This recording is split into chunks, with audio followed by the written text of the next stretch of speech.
क्या हुआ जहां बायजूस एक करोड़ों की कंपनी हुआ करती थी, अब बंद होने की नौबत पे है। रॉकेट माने ऊंचाइयों पर पहुंच तो गया, लेकिन पहुंचते ही ब्लास्ट हो गया। एक ऐसे समय हुआ करता था जहां बायजूस लोन की आंखों का तारा हुआ करता था। अब वो लोन भी नहीं चुका पा रही, ना एम्प्लॉयज को सैलरी दे पा रही है।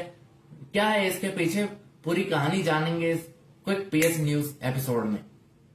$22 बिलियन की एक कंपनी हुआ करती थी।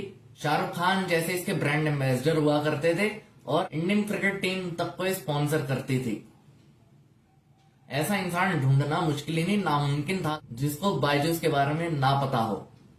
बायजूस लोगों को शिक्षा भी दे रही थी और आज देखिए लोग बायजूस को ही कोस रहे हैं। बायजूस ने अपने घर को भी गिरवी रख दिया है लोन को चुकाने के लिए। स्टाफ की सैलरी तक ये दे नहीं पा रही है। स्टाफ की सैलरी देने के लिए इसने $12 मिलियन का लोन उठा लिया है। एम्प्लॉयज का पीएफ नहीं जमा कर पा रही है, सरकार को टैक्स नहीं दे पा रही है। एम्प्लॉयज जो जॉब छोड़कर जा रहे हैं उनका भी सेटलमेंट नहीं कर पा रही है। ऑफिस का यूटिलिटी रेंट बिल कुछ भी नहीं चुका पा रही है। ऊपर से फॉरेन एक्सचेंज मैनेजमेंट एक्ट का भी इल्जाम लग चुका है और 85% की इधर गिरावट आ चुकी है। $3 बिलियन तक पहुंच गई है ये कंपनी। क्या टेक्नोलॉजी पुरानी हो गई है या बच्चों ने पढ़ना लिखना छोड़ दिया है? हम लोगों के लिए भी ये सीख है कि आप ऐसे ही किसी भी कोर्स में पैसे ना लगाएं, सोच समझ के पैसे लगाएं। बायजूस के थिंक एंड लर्न की स्थापना हुई। रविंद्रन बायजू का जन्म नॉर्थ केरला के अड़िककोटे में हुआ।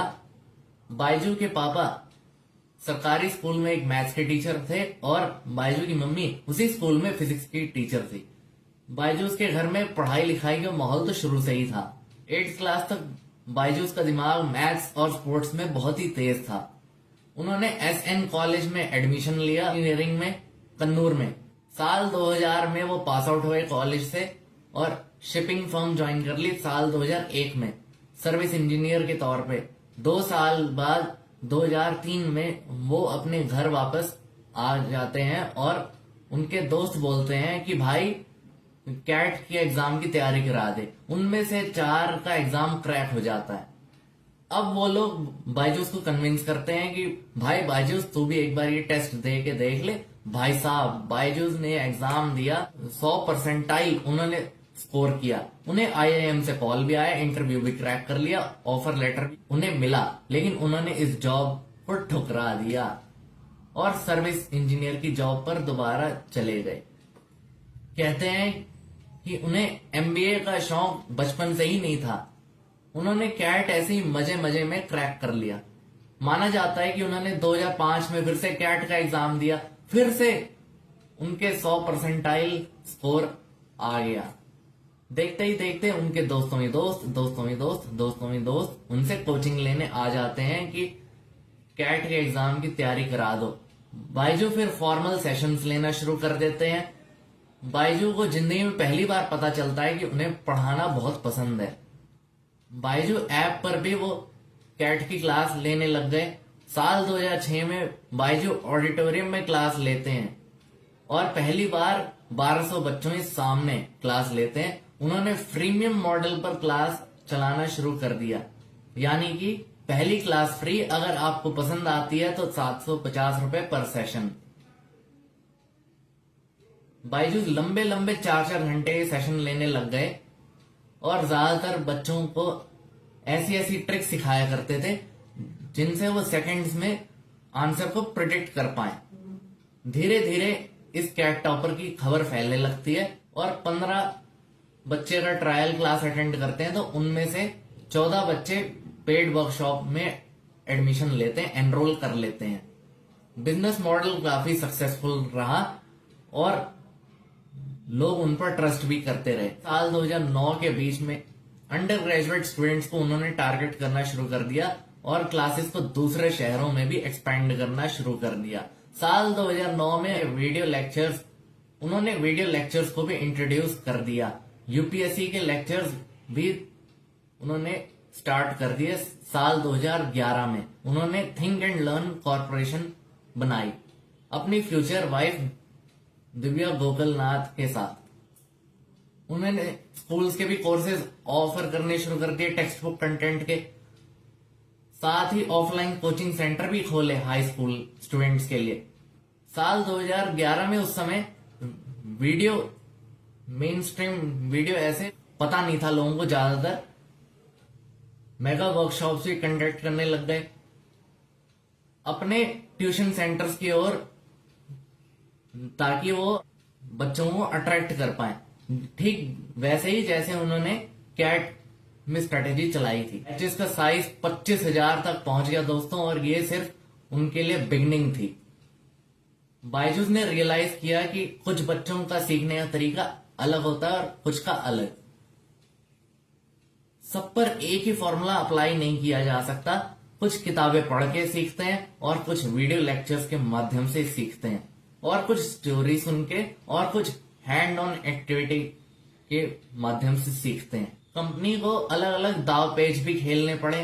कंपनी ने उनके एक्सपर्ट हायर कर लिए कंसेप्ट को रोजमर्रा के एग्जाम्पल से समझाने के लिए, और कोशिश भी करी कि इंडियन एजुकेशन सिस्टम की जो ये मेंटालिटी है लोगों को रट्टाफिकेशन की, है पूरी तरह से बदल जाए। साल 2012 में उनकी मुलाकात रंजन पाई से हुई। मणिपाल ग्रुप के थे वो। अपने टाउन आने पर उन्होंने देखा कि बच्चे पिन ड्रॉप साइलेंस होके इस सेशन को सुन रहे हैं पूरे अटेंशन के साथ। वहां उनकी मुलाकात बायजू से हुई और बड़ी देर तक मीटिंग होने के बाद पाई ने डिसीजन लिया कि वो बायजूस में 50 करोड़ इन्वेस्ट करेंगे। पर शर्त यह है कि बायजूस को डिजिटल जाना होगा। इस मीटिंग के बाद साल 2015 में 3 साल बाद बायजू ने लर्निंग ऐप लॉन्च कर दी। किंडरगार्टन से बोर्ड एग्जाम की तैयारी कराने में कंपनी पूरी तरह से घुल गई।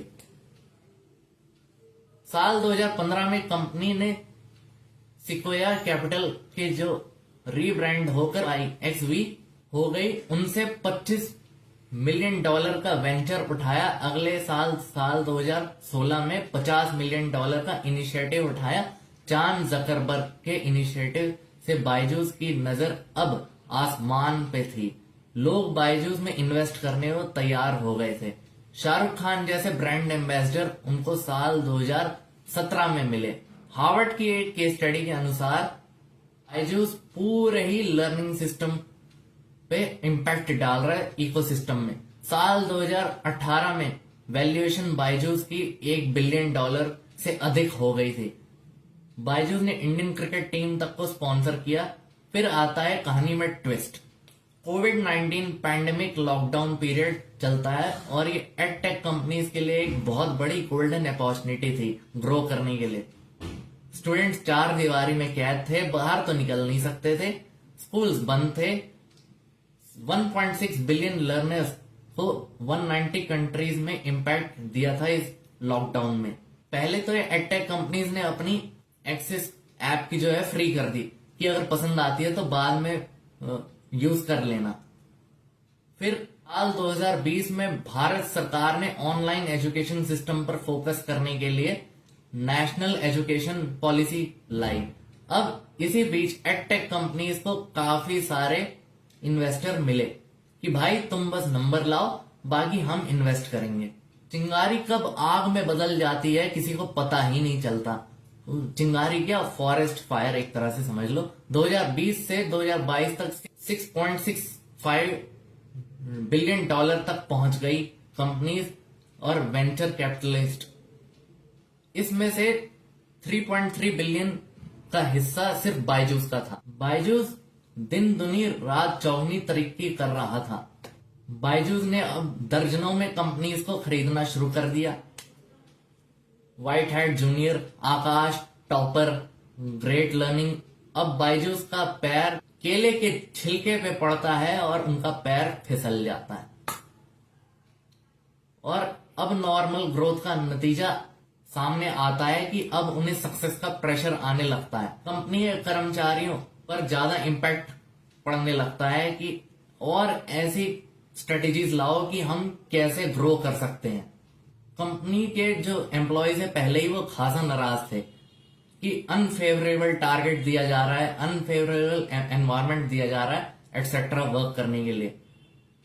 अब बायजूस में ये सारी चीजें पहले जैसे नहीं चल रही थी। जोर जबरदस्ती करके बायजूस की क्लासेस लेने के लिए एम्प्लॉयज मजबूर करते थे पेरेंट्स को, झूठे वादे करते थे कि अगर आपके बच्चे को कोई डाउट है तो टीचर आएंगे और डाउट्स को महीने में एक बार क्लियर करके जाएंगे। बेचारे पेरेंट्स भी किस किस तरह अपना पेट काट के बच्चों को पढ़ाते हैं, डॉक्टर इंजीनियर बनाते हैं, और इसी डर का फायदा उठा के बायजूस ये बोलता है अगर आपके बच्चे ने कोर्स नहीं लिया तो आपके बच्चे का फ्यूचर डिस्ट्रॉय हो जाएगा, रिविन हो जाएगा। बायजूस वादा करता है कि अगर आपको सेटिस्फैक्शन नहीं मिली इस कोर्स से तो हम एक रिटर्न विंडो ओपन कर देंगे, लेकिन रिटर्न विंडो भी ओपन नहीं करी जाती, पैसे भी वापस नहीं किए जाते हैं। बायजूस बेशुमार ग्रोथ करता है, बाद में एकदम से दिवालिया निकल जाता है। एंटरप्रेन्योर्स के लिए भी ये सीख है कि सावधानियां बरतें, और लोगों से धोखे से डॉक्यूमेंट को साइन करा लेती थी।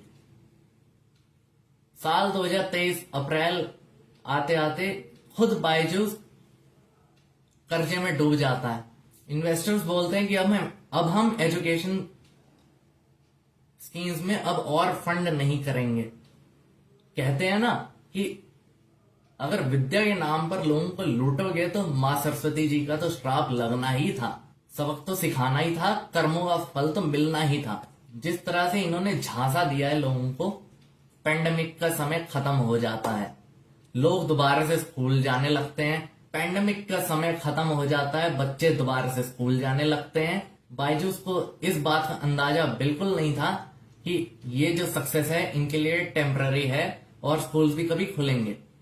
जैसे हमारे रामू काका ने सोचा था कि कभी ऑफिस आने की जरूरत ही नहीं है भाई, घर पे ही बैठे बैठे बेड पे एडिटिंग करके दे देंगे साहब को, ऑफिस ही नहीं जाना पड़ेगा। और ये बात सिर्फ हम बायजूस को ही नहीं कह रहे, पूरे ही एडटेक इंडस्ट्री को कह रहे हैं। इन्वेस्टर दोबारा से स्टेबल गवर्नमेंट बॉन्ड्स की तरफ वापस जाने लगते हैं। अचानक से एडटेक इंडस्ट्री स्टार्टअप में जो पैसा मिला वो वापस होने लगा, डिसअपियर होने लगा। अब इन्वेस्टर्स की शर्तें बदल जाती हैं और इंटरेस्ट रेट भी बढ़ जाते हैं। बायजूस अपनी खस्ता हालत को सुधारने के लिए और पैसा नहीं उठा पा रहा था। 2020-21 में बायजूस ने रिपोर्ट किया कि उनका रेवेन्यू बढ़ नहीं रहा है, 2400 करोड़ है। और आप सोचेंगे कि ये तो बहुत बड़ी रकम है, लेकिन नेट लॉस तो सुन लीजिए, 4500 करोड़ का नेट लॉस हुआ है। एक समय पे मजाक चलता था कि कहीं बायजूस सीबीएसई को ही ना खरीद ले।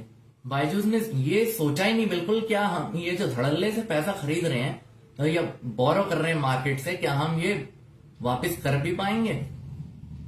बायजूस की एक्विजिशन की भूख जो है वो सबसे बड़ा कारण है इनकी बर्बादी का। $2 बिलियन खर्च दिए जाते हैं इन कंपनीज को एक्वायर करने के लिए, जो दर्जनों में इन्होंने करोड़ों रुपए लगाए हैं।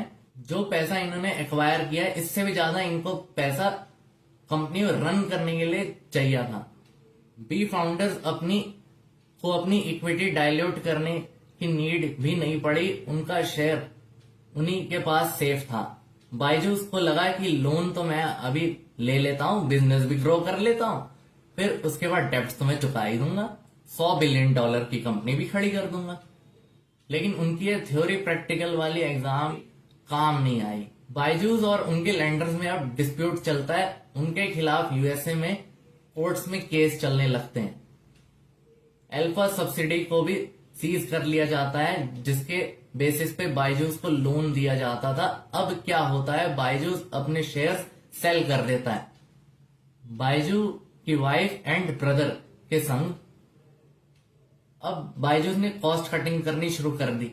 इसी दौरान बायजू की वाइफ, बायजू के ब्रदर शेयर्स को सेल कर देते हैं $400 मिलियन में। ये तब होता है जब कंपनी अपनी शेयर्स को डिस्काउंट रेट पे सेल कर देती है इन्वेस्टर को। सेकेंडरी मार्केट में ये ट्रांजैक्शन होती है और ये ट्रांजैक्शन कॉमन सी चीज है।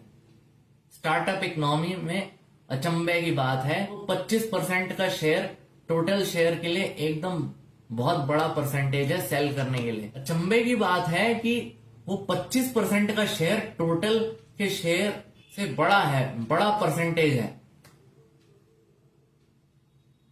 यूजुअली कंपनीज में इतना बड़ा परसेंटेज का शेयर नहीं सेल किया जाता, खासकर जब कंपनीज डिसॉल्व हो रही है, फायर फाइटिंग हो रही है और उधर लोगों को फायर फाइटिंग के खिलाफ लड़ाया जा रहा है। बायजूस नोट छाप रहे थे एक तरफ, वो कभी भी अपने फाइनेंशियल नंबर्स को रिलीज नहीं करता। फॉरेन एक्सचेंज मैनेजमेंट एक्ट ने बायजूस पर वायलेशन का आरोप लगाया है, इस बात को नहीं मानते हैं और बोलते हैं कि हमारे यहाँ तो सब कुछ अच्छा चल रहा है और कर्जों का पहाड़ चढ़ा हुआ है, जबकि इनके पास और रेवेन्यू जरा नहीं आ रहा, डेट ट्रैप में फंसे हुए हैं।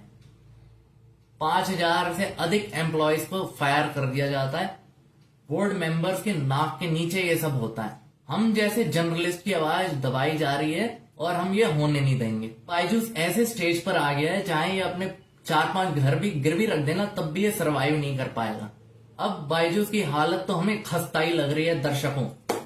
आगे होता क्या है देखते हैं। अगर आपको ये एपिसोड पसंद आता है तो इसे शेयर कीजिए, लाइक कीजिए, कमेंट कीजिए और सब्सक्राइब कीजिए, हमें फॉलो भी कर लीजिएगा। धन्यवाद।